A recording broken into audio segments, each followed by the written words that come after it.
Well, the federal government may be shut down, but your tax obligations remain. April 15th was the official deadline for filing a 2024 tax return and paying the bulk of your estimated bill. But millions of Americans filed for an automatic 6-month extension. Well, that deadline is today. And typically, filers who request an extension may have more complicated tax circumstances and need extra time to gather their documents. Reporter Hailey Gravitt is joining us live from the newsroom now to explain how these filings will work while thousands of federal workers remain furloughed. Good morning, Hailey.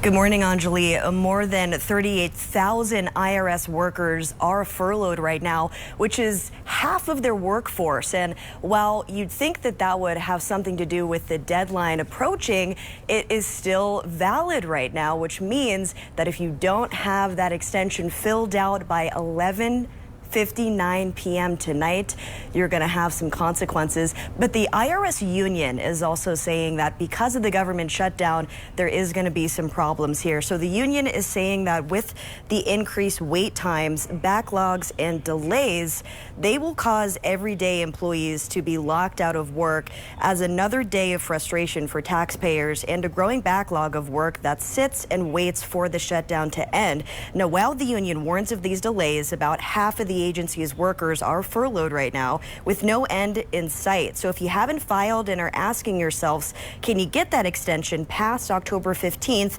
The IRS says generally no. The only exception is areas that were impacted by natural disasters in their regions. So if you miss that filing deadline, the IRS will charge 5% of the amount due for each month or part of the month that is late, up to a maximum of 25%. So one local CPA that I spoke with says as the deadline remains, be prepared for backlogs once you filed. We saw the same thing when COVID happened, where we had furloughed staff. A lot of the people who had been in office or are out of the office and weren't quite used to that kind of an environment. We saw tremendous delays, backlogs, things of that nature in various areas of the IRS.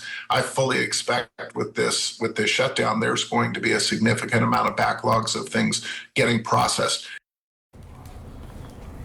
Now, the IRS did say that it might waive the penalty if you feel that you have a reasonable explanation for filing late. All it asks is that taxpayers attach that explanation for their late filing with their tax return. And with the CPA I spoke with, one of the reasons they said that there is no impact to this delay is because a lot of the filings are happening online now, which is quicker for CPAs to get that extension. But a reminder, you have until 11:59 p.m. tonight if you still need to file those taxes. Reporting in the newsroom, I'm Hailey Gravitt.